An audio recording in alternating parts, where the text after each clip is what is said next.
In the U.S. and some other parts of the world, private companies take oil and coal and gas out of the earth, claim it as their own, and sell it for as much as they can get. In a capitalist society, we hardly give that much thought. But now that energy prices are rising and people are having difficulty heating their homes or gassing up their cars, maybe we ought to think about how we do things. In some places, the Earth's minerals are not considered to be the private property of anyone. They are considered to be part of the bounty of the Earth, and the government distributes fuels that are made from the Earth's minerals. Capitalists think that is evil for some reason. The odd thing is, we don't treat all natural resources the way we treat oil.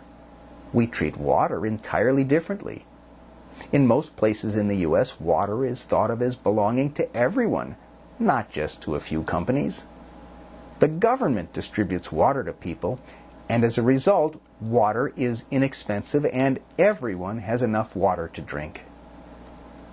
What would happen if private companies took over the Earth's air or water supply, just like they have taken over the oil supply, and charged people who wanted to breathe or drink?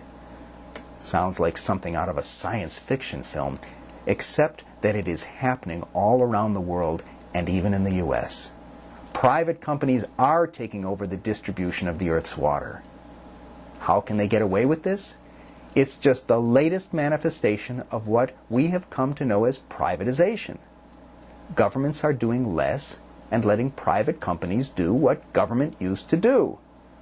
In some cases, like providing water, there is only one set of water pipes, so the government had a monopoly.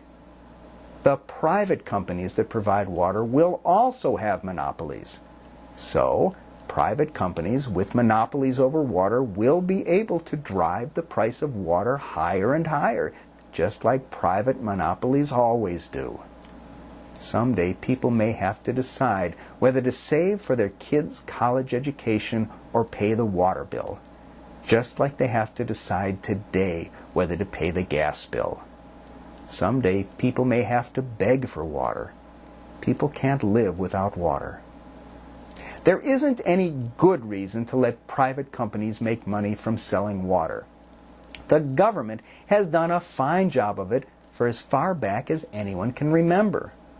Water is cheap and clean and plentiful. So why change to private companies?